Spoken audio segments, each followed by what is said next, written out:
1050 adhérents, 14 000 salariés, 850 artisans à la Fédération du bâtiment d'Ille-et-Vilaine. Et donc l'acteur incontournable, à mon avis, de l'Ille-et-Vilaine dans le secteur du bâtiment.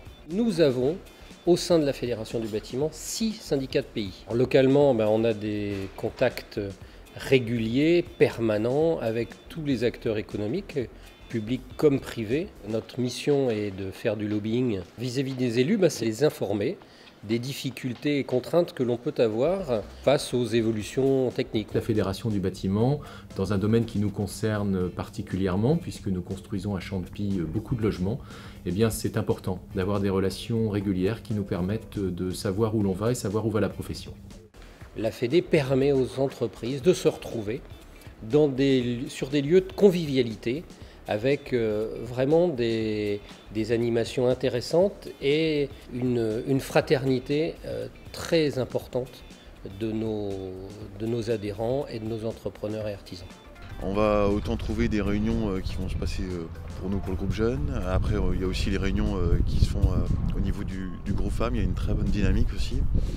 Il y a bien sûr les réunions métiers beaucoup plus spécialisées par branche. On a beaucoup d'évolution de normes. Aujourd'hui, on a des métiers qui bougent.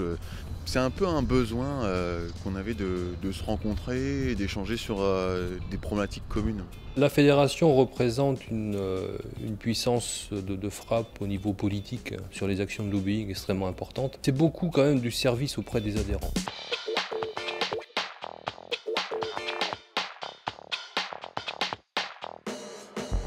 La Fédération du bâtiment d'Ille-et-Vilaine a mis en œuvre des actions de soutien, d'accompagnement et d'aide aux entreprises. La Fédération est là pour répondre aux questions du quotidien que se pose un employeur vis-à-vis de ses salariés.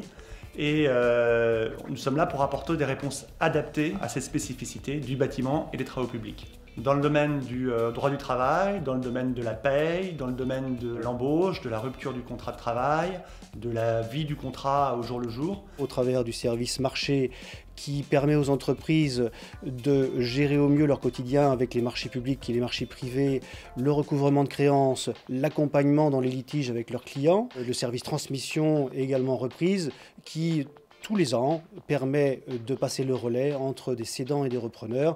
20 à 25 transmissions réussies chaque année. Mon rôle sur mon pays, c'est aussi de les conseiller, d'essayer de les orienter sur la fédération et ses services. C'est enfin un service formation qui permet donc au travers d'un organisme de formation que nous avons créé qui s'appelle BTP Compétences, de former en fonction des besoins des entreprises 500 à 600 stagiaires par an. Pour un jeune qui se met à son compte ou qui veut monter une entreprise, il peut trouver auprès de la Fédération du bâtiment tous les renseignements techniques qu'il a besoin. La Fédération répond par tous les moyens possibles, ça peut être par téléphone, par mail bien entendu. C'est aussi à l'occasion de rendez-vous, que ce soit ici à la Maison du bâtiment ou chez l'entreprise.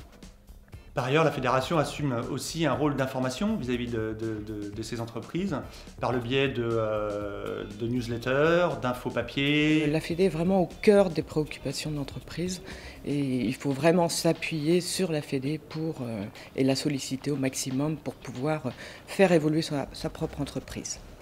La Fédération est là d'abord pour aider, accompagner au quotidien l'ensemble de ses adhérents, donc dans la gestion quotidienne de leur entreprise.